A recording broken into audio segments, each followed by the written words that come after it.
안녕하세요. 함규정입니다. 저는 성균관대학교 경영학과 교수이자 기업 임원들을 1대1로 코칭하는 임원 전담 코치로 활동을 하고 있습니다. 사실 우리는 지금까지 살면서 부정적인 감정은 안 좋은 감정이라고 여겨왔어요. 그래서 어릴 때부터 주변에서 울면 안 돼 라든가 화내면 나쁜 사람이야 등의 이야기를 끊임없이 들어왔죠. 특히 우리나라나 일본 등의 동양권에서는 부정적인 감정을 속으로 사귀며 꾹꾹 참는 것이 미덕이라는 생각이 여전히 사회 전반적으로 자리 잡고 있어요. 그래서 성인이 되어 사회생활을 하면서도 이런 생각, 편견들은 표현을 자유롭지 못하게 우리를 자꾸만 얽매이게 만듭니다. 오늘날 사회적 분위기와 회사 문화 등이 빠르게 변하고는 있어요. 하지만 자신의 감정이나 의사를 표현하는 팀원들을 보면 여전히 당돌하다, 되바라지다, 또 예의가 없다 등으로 치부하기도 합니다. 그래서 내 마음이 힘들어도 최대한 타인에게 들키지 않으려고 애써 노력을 하는데요. 분명 사람들과 관계를 맺고 살아가는 건 힘든 일입니다.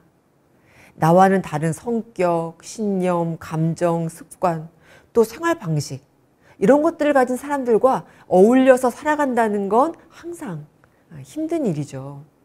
더구나 회사와 같이 목표, 업무, 성과에 이 초점이 맞춰져 있는 곳에서의 관계는 더더욱 그렇습니다.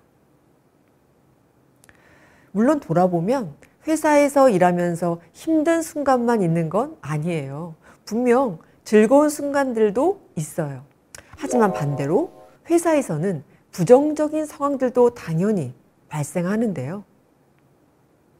어쩌면 좋았던 순간들 그 이상으로 화나고 좌절되고 억울하고 스트레스 받는 순간들이 더 많을지 몰라요. 직장인들을 만나면 이분들이 되게 저한테 이렇게 하소연을 합니다. 와, 직장생활 하다 보면 정말 별의별 사람을 다 만나요 라고요. 맞는 말이에요. 이성적으로 생각할 때 말도 안 되는 상황들을 종종 접하게 되는데요. 하지만 그렇다고 직면하는 상황들을 무조건 피하거나 외면할 수는 없어요. 회사에서 일하는 한 회피는 불가능하니까요. 그래서 어느 순간 참고 있던 내 속에 우라통이 생깁니다. 말하고 싶지만 표현하지 않았던 것들이 내 마음을 짓누르고 또 내 건강을 해쳐요. 마음속에서는 표현되지 못한 온갖 감정들이 휘몰아쳐서 이 실타래처럼 엉켜버리게 됩니다. 나는 사람들과의 관계를 위해 그리고 또 우리 회사를 위해 애써 감추고 참은 건데 그게 오히려 나에게 해가 되고 도구로 작용하는 순간이 오는 거죠. 따라서 언제까지고 부당한 상황을 일방적으로 견디며 나 자신을 대변하지 못하고 딱 입 다물고 있을 수만은 없어요. 조직 생활에서 무조건적인 희생, 인내가 옳은 것만은 아니니까요. 그렇다면 실제 상황들 속에서 나는 어떻게 행동해야 할까요? 상사는 오전 임원회의에서 부정적인 피드백을 받고 기분이 크게 상해 있는 상태예요. 그리고 상사와 논의할 업무건이 있어서 보고하러 들어간 나한테 지금 짜증을 내고 있습니다. 평소 같았으면 전혀 문제가 되지 않을 아주 사소한 부분인데 지나치게 예민하게 지적하며 화를 냅니다. 전후 사정상 상사의 속상한 마음이 이해는 가지만 내 마음은 당연히 안 좋아요. 이 상황에서 우리는 어떻게 해야 할까요? 아무 말도 하지 않고 서 있으면 될까요? 아니면 무슨 말이라도 좋으니 변명을 하는 게 나을까요? 그도 아니면 논리적으로 반박을 해봐야 할까요? 이런 상황에 직면하면 머릿속으로 이런저런 생각들이 순간적으로 떠오르실 겁니다. 하지만 화를 내는 상사 앞에서 대부분의 팀원들은 막상 말을 제대로 못하죠. 당황한 나머지 아무 행동도 하지 못하고 그저 고개만 숙이고 있다가 물러납니다. 그리고 속상한 마음에 그날 저녁 누군가에게 상사의 뒷담화를 하거나 술을 마시거나 다양한 방식으로 나름 스트레스 해소를 합니다. 문제는 이런 상황이 한 번으로 끝날 확률이 적다는 건데요. 이후 상사가 또다시 임원에게 꾸중을 받거나 기분 나쁜 일이 생기면 나는 여지없이 화풀이 대상 중 하나가 됩니다. 상황은 비슷한 패턴으로 반복되기 마련이니까요. 제가 한 가지 질문을 드릴게요. 평소 내 상사는 화를 잘 내는 편인가요? 본인 기분이 안 좋으면 주변의 감정을 그대로 풀어내는 스타일인가요? 정말 운이 좋다면 화를 잘 내지 않는 상사와 일을 할 수도 있어요. 만약 그렇다면 행운하신 겁니다.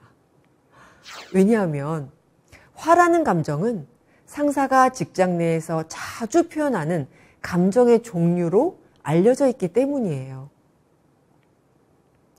미국 예일대학교에서 조사한 직장 내 감정 관련 연구 결과를 보면 상사가 회사에서 가장 자주 드러내는 감정으로 이 화가 꼽혔습니다. 일이 제대로 진행되지 않았을 때 팀원한테 화를 내도 괜찮다고 믿는 상사가 많다는 의미로 해석될 수 있는데요. 다른 문화권에 비해 아직 가부장적 요소가 남아있는 동양권, 또 한국에서는 더 자주 화의 감정이 표현될 확률이 큽니다. 그런데 이 화라는 감정은 사람마다 표현하는 방법, 강도가 다 달라요.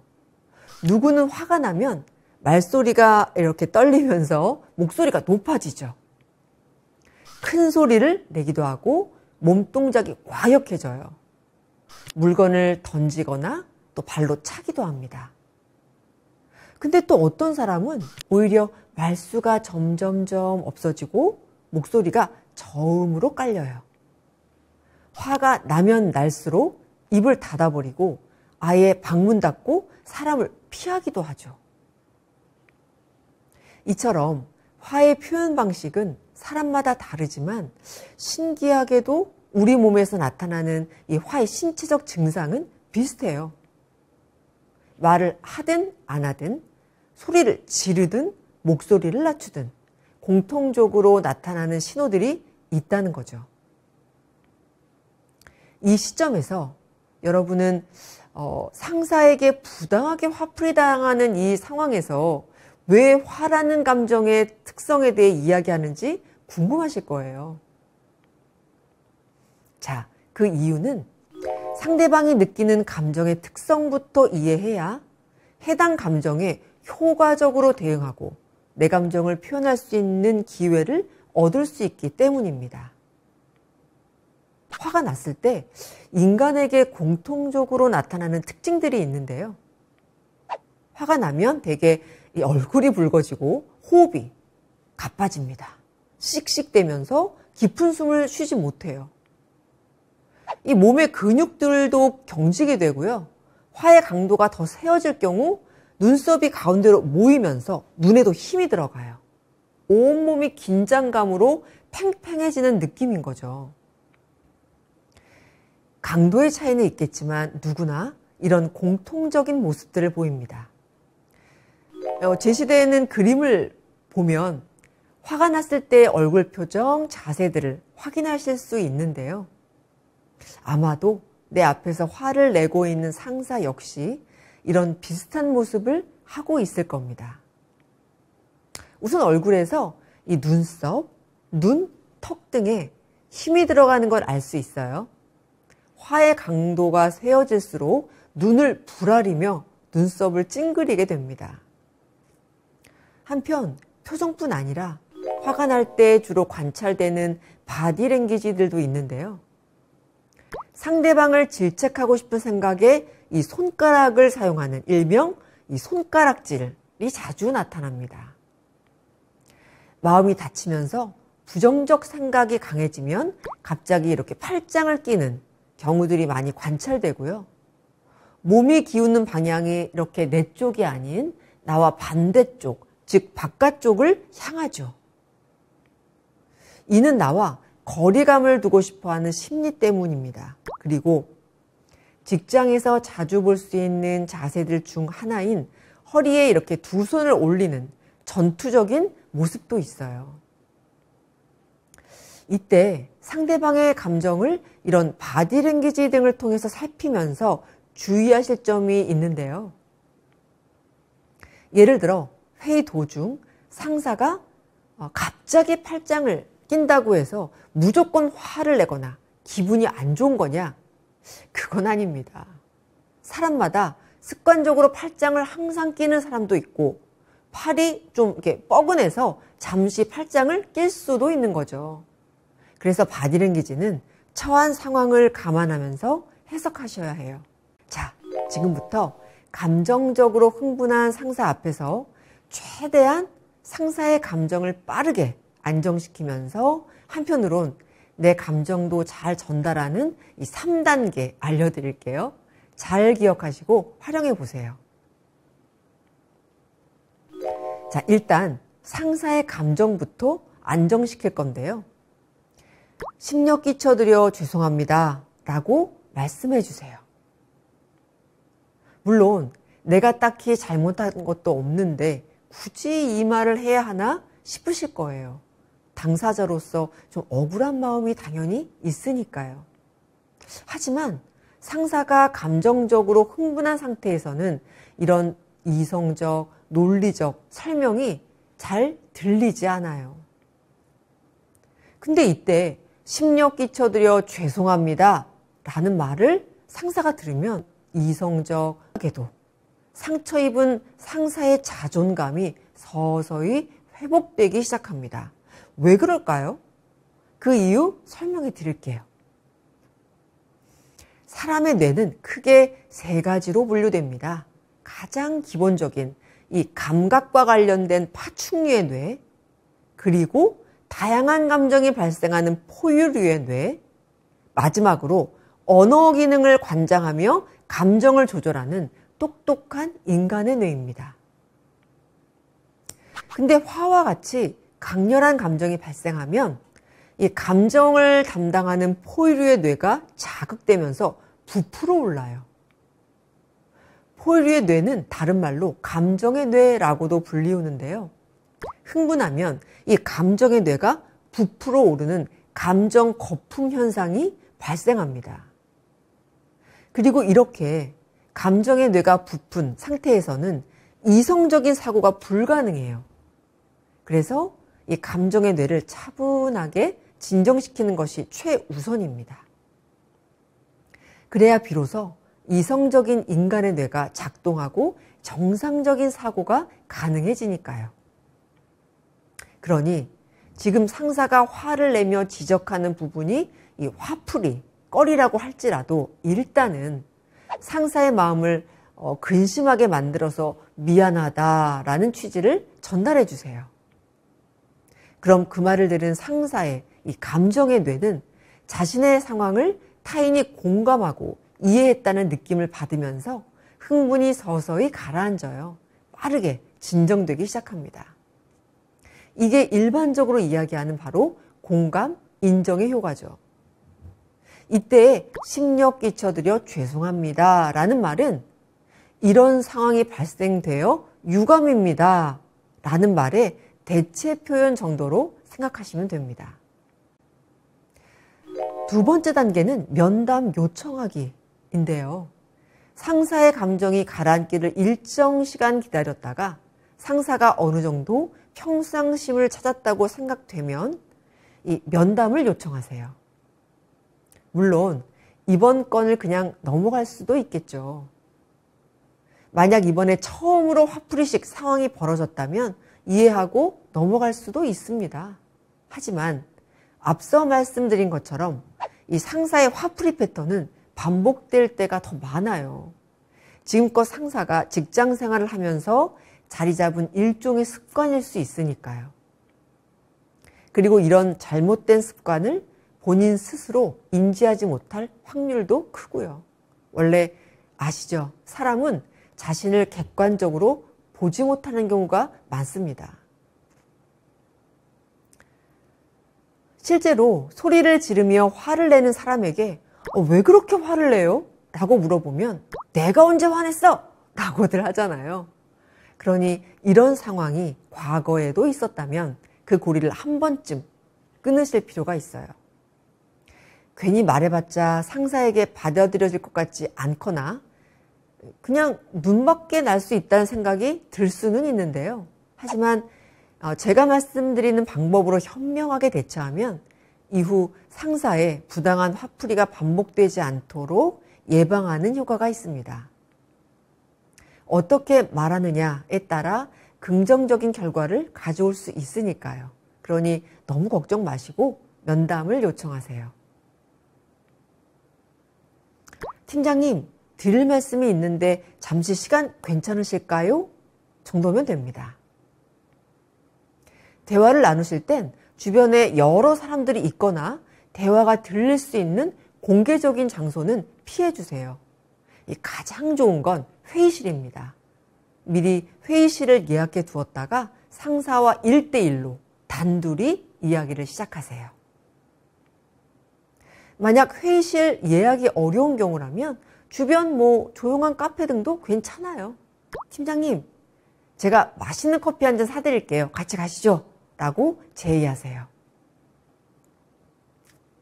자, 이제 본격적으로 대화가 시작되면 우선 상사의 마음부터 헤아리시는데요. 아까 마음이 많이 불편하셨죠? 앞서도 이미 설명드렸지만 사람은 심리적으로 누군가 자신을 공감해 줬을 때 안정감을 크게 느낍니다. 누군가의 말을 차분히 들어줄 여유도 생기게 되고요. 상사가 좋아하는 음료, 또 간단한 간식을 준비해 두었다가 팀장님, 따뜻한 아메리카노 좋아하시죠? 하며 건네는 것도 좋은 방법입니다. 그런 다음 내가 당시 느꼈던 감정을 차분하게 설명하세요. 팀장님, 아까 어떤 부분 때문에 마음이 불편하셨는지 더 구체적으로 알고 개선하고 싶습니다. 아까 상세히 여쭤봐야 했는데 화가 많이 나신 것 같아 위축이 됐어요. 그 자리에서 차마 여쭤볼 용기가 나지 않더라고요. 말씀해 주시면 더 노력하겠습니다. 라고요. 여기서 잘 들어보시면 왜 저한테 화를 내세요? 제가 뭘 그렇게 잘못했는데요? 저 억울하고 화나거든요? 라고 말하지 않았어요. 이런 말투는 계급장 떼고 제대로 싸워보자 라는 뉘앙스인 거잖아요. 물론 속마음은 이렇게 이야기하고 싶더라도 조금만 참으세요. 상사가 내게 화풀이한 상황을 인지시키고 내가 그 상황에서 당황했다는 메시지를 전달하면 그걸로 충분합니다. 혹시 이렇게 말하면 상사가 나를 괘씸하게 생각하며 더 크게 화를 낼 거라는 걱정이 드세요? 건방지다고 생각하면서 불이익을 줄 것 같으세요? 아니요. 전혀 그렇지 않습니다. 더 화를 낼 확률은 단언컨대 0%고요. 오히려 그 반대의 효과를 가져와요. 저는 임원 전담 코치로 일하면서 기업에서 정말 다양한 업무 현장들을 관찰했는데요. 팀원들로부터 이런 이야기를 들은 상사는 해당 팀원을 매우 대견하게 생각했어요. 사소한 실수도 그냥 넘어가지 않고 어떻게 개선하면 좋을지 피드백을 구하는 팀원에게 호감을 느끼는 건 당연합니다. 그리고 실은 상사 본인도 대략 알고 있어요. 임원회의 때 속상했던 자신의 감정 때문에 애꿎은 팀원에게 평소보다 과하게 행동했다는 걸요. 그래서 한편 내가 너무 심했나? 민망한 마음을 갖고 있거든요. 근데 팀원이 먼저 다가와 이렇게 말해주면 고마움을 느낍니다. 그러니 염려 마세요. 자, 말씀드린 3단계에 걸쳐 상사에게 의견을 표현하고 나면 좋은 점들이 있는데요. 상사에겐 자신의 과한 행동을 돌아볼 계기를 만들어 줘서 좋고요. 나는 나의 상황, 감정을 표현하면서 상사의 호감을 받으니 좋습니다. 그리고 더 중요한 건 다음번에 비슷한 상황이 발생한다고 해도 상사가 내게 똑같은 행동을 할 확률이 줄어들어요. 간접적이긴 하지만 나의 의사표현을 통해 상사 스스로 인지한 부분이 있으니까요. 누구나 직장 상사의 부당한 화풀이로 두렵고 위축되는 상황을 직면할 수 있습니다. 이때 일방적으로 당했어 느낌 받으면서 혼자 속 끓이지 마세요. 내가 느낀 감정, 생각을 적당한 시기에 상사에게 알리고 차근차근 설명하는 건 훨씬 더 좋은 소통 방식입니다. 무조건 참는 게 능사는 아니라는 점 꼭 기억해 주세요.